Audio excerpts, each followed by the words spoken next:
Ce soir, il y avait ici, au stade de Ruel, un match important, un match en retard entre le Gazélec et la DCN Gunner 118, puisque quels joueurs du 118 sont venus prêter main forte aux Gunners, bien évidemment. Un match qui semblait tout à fait équilibré dès le départ, et puis le Gazélec, un petit peu orphelin de ces deux internationaux, Damien Dosier, parti je ne sais où, et puis le Marocain Tom Jersey, à qui on fait un petit coucou quand même ce soir, parce que certainement qu'il est plus près de Fès que de Marrakech, évidemment. Enfin bref, tout simplement pour dire, et pour recentrer un petit peu la conversation de ce soir, le match, une défaite du Gazélec. Je le dis, une défaite du Gazélec, elle sera rare cette année, je pense que le Gazélec ne perdra qu'une fois, c'est ce soir. Avait-il déjà la tête au classico la semaine prochaine? Bruno Faure et ses hommes, préparez-vous, le Gazélec sera revanchard.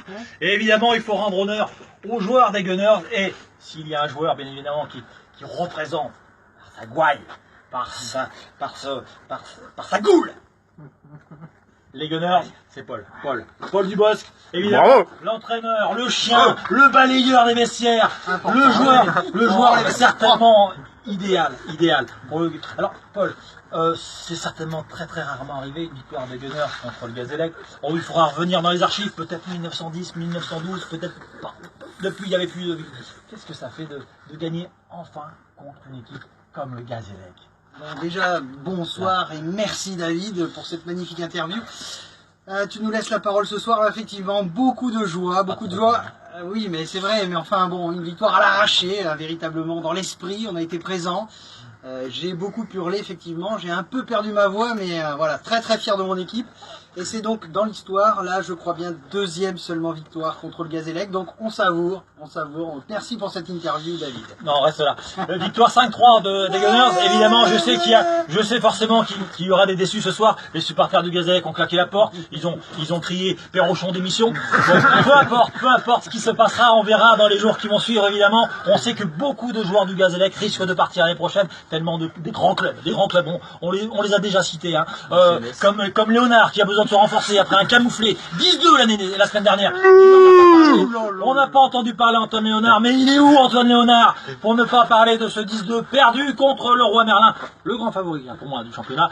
Et puis bien sûr le Schneider du Bruno Faure qui la semaine prochaine partira favori, mais sera bien évidemment battu. Je suis désolé de le signaler d'entrée. Voilà. Paul, est-ce que tu as un dernier mot à dire? Est-ce que pour toi, le Gazélec, c'est une bonne performance ce soir ou c'est vraiment un exploit? Je pense que c'est plutôt un exploit, non? Alors, bon, 5-3, on a quand même marqué pas mal de buts, mais c'est vrai qu'on a souffert.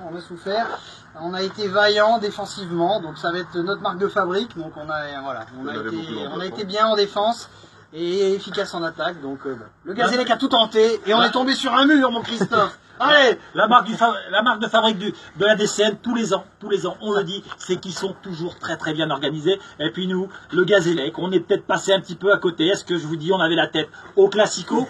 Est-ce que on a fait les bons choix dans les 20 derniers mètres? Je ne sais pas. En tout cas, ce soir, le Gazélec, je l'annonce quand même, est encore en course pour le titre, malgré cette défaite. Plus orgueilleux que jamais. Attention, la semaine prochaine, ça va faire mal. Bonsoir.